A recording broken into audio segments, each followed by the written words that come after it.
Hi everyone, I am Dy-Liacco, and the members who will be presenting in this video are Miss Epong, Miss Gonzales, Mr. Gaza, Miss Fabello, Miss Gallenero, Mr. Ho, and yours truly, Miss Dy-Liacco. We will be talking more about the chosen country, Hong Kong. So sit back and make sure to listen as this information might help you know more about Hong Kong.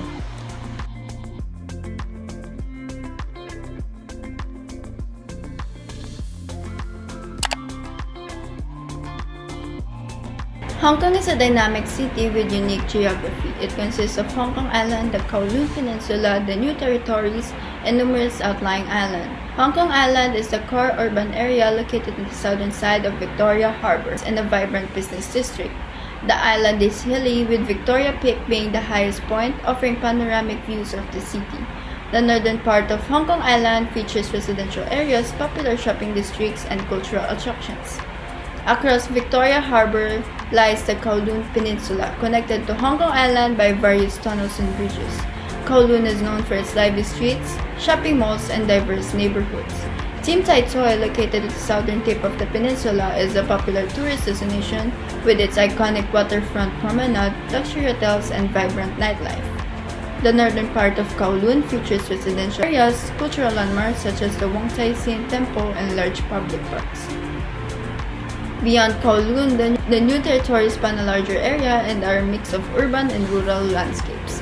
The New Territories encompass residential communities, industrial areas, and vast expanses of greenery. There are country parks, hiking trails, and calming scenery, offering opportunities for outdoor activities and relaxation.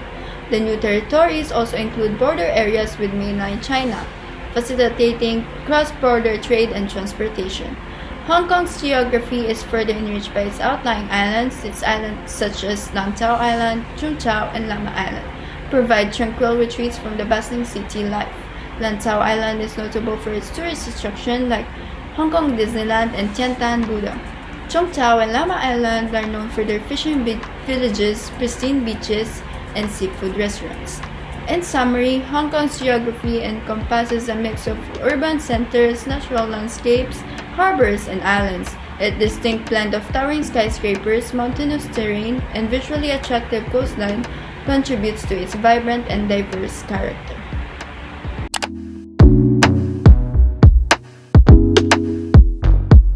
Hong Kong is a largely homogeneous society with about 91.6% of its population being Chinese.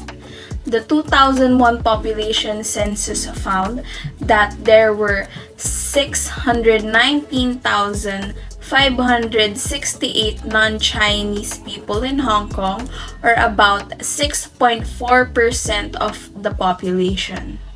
The current population rate of Hong Kong for 2003 is 7,491,609, a 0.04% increase from 2002.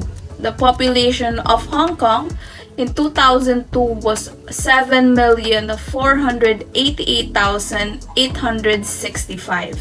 The current birth rate for Hong Kong in 2003 is 10.796 births per 1,000 people, a 0.53 decline from 2002. And in 2002, the death rate for Hong Kong was 8.4 per 1,000 people.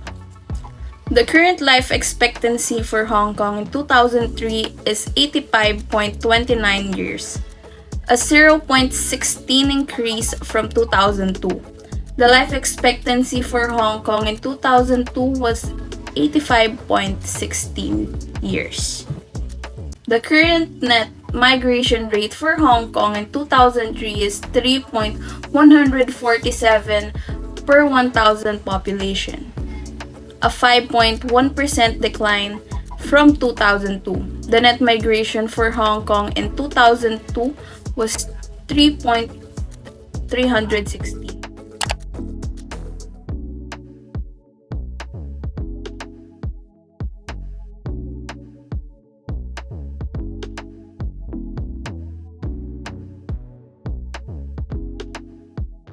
And now we'll discuss the current economy of Hong Kong.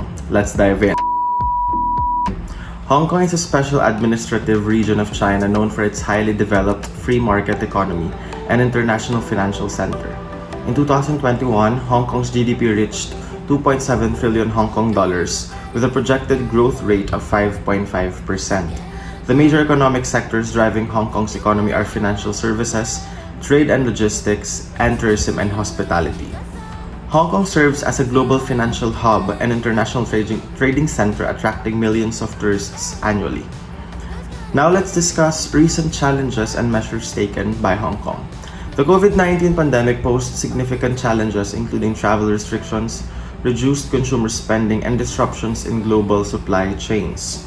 Sectors like tourism and hospitality were particularly affected, experiencing a sharp decline in visitor arrivals and hotel occupancy rates.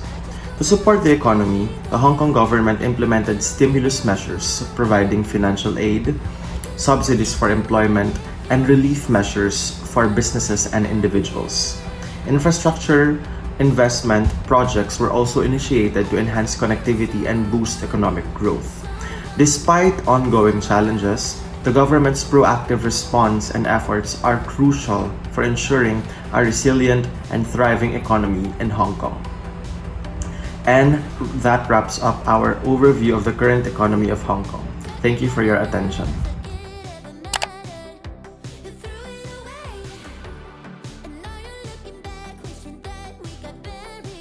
Hong Kong people often call themselves Hong Kongers in English. In a recent poll, about 67% self-identify themselves as Hong Kongers. In Hong Kong, about 8% of the permanent residents are not of Chinese descent, depending on how long they have lived in Hong Kong or whether they are first, second, or third generation Hong Kongers. They may share the same basic core values and way of thinking, basically the same culture as the ethical Chinese Hong Kongers. And of course, they also retain a lot of the culture of their ancestral countries too. Hong Kong culture is basically the culture of their native Chinese who were born there during the period of the British rule, or in the 22 years since the reversion to Chinese rule.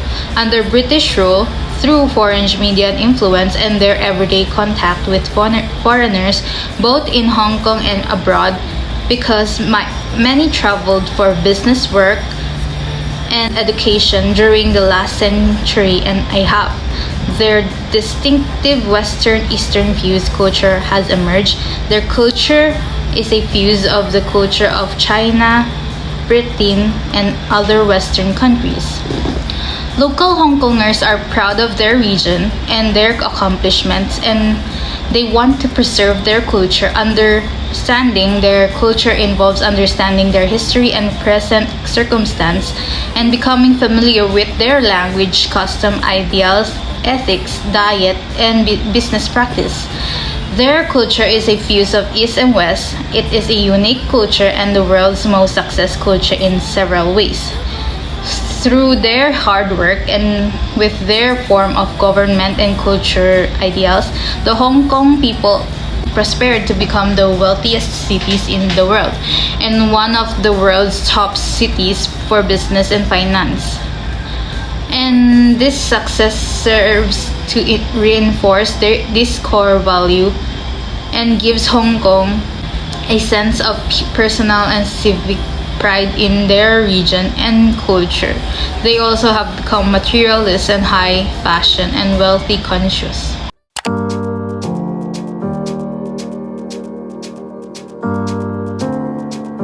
And now let's talk about Hong Kong's IGO membership.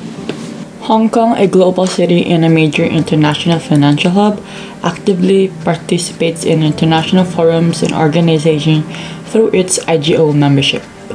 Hong Kong enjoys multiple benefits and opportunities for collaboration on a global scale. It actively engages in multiple discussions and industries, contributing its expertise and views on various issues such as trade, finance, and sustainable development. With its strategic location and economy, Hong Kong's IGO membership is a platform to encourage international cooperation, expand diplomatic relations, and promote its unique position as a global gateway to the Asia-Pacific region.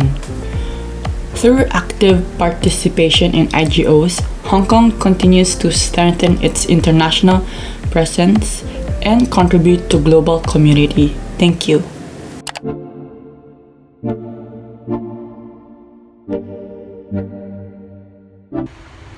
So for the issues, it is mentioned that Glory to Hong Kong starts to disappear from online platforms. Glory to Hong Kong, the unofficial anthem of the city's 2019 democracy protest, has disappeared from Spotify as the Chinese territory's government tries to remove the song from the internet. So 2 weeks ago, the Hong Kong Secretary for Justice filed a court injunction against performing, broadcasting, or sharing the song in any format, saying it is in breach of the city's broadly worded national security legislation. So the song's lyrics call for a fight for freedom to liberate our Hong Kong, a struggle referred to as the revolution of our times. Although the lyrics do not explicitly refer to either the local government or Beijing. The song was played throughout the 2019 protest, which roiled the city for months as they spiraled from a single-issue protest to a much larger anti-government movement before COVID-19 brought the movement to an end. It has also been inadvertently played at a number of major sporting fixtures, which angers authorities in Hong Kong and Beijing. The government was outraged when the song was mistakenly used as the city's anthem in lieu of Chinese March of the Volunteers at the 2022 Asia Rugby Sevens in South Korea and several other sporting events in Dubai and Croatia over the past 2 years. At the time, Tang said that the search results hurt the feelings of the Hong Kong people, according to state broadcaster RTHK, and he promised to rectify the issue with Google.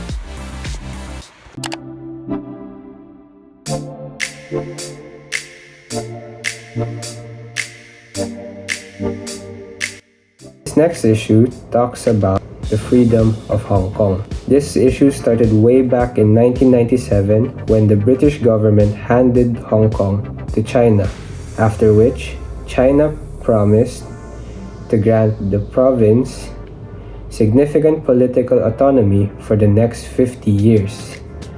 However, it is under a framework called One Country, Two Systems, meaning Hong Kong would still be an autonomous region to a certain extent because China would still have some power over them. In recent times, Beijing has tightened restrictions on Hong Kong's freedom, sparking massive rallies and attracting worldwide attention. In 2020, China enacted a national security law that gave it vast new powers to penalize critics and strife dissenters who oppose to that law, radically changing life in Hong Kong. This issue does not only affect the people's human rights, but as well as the country's overall economics.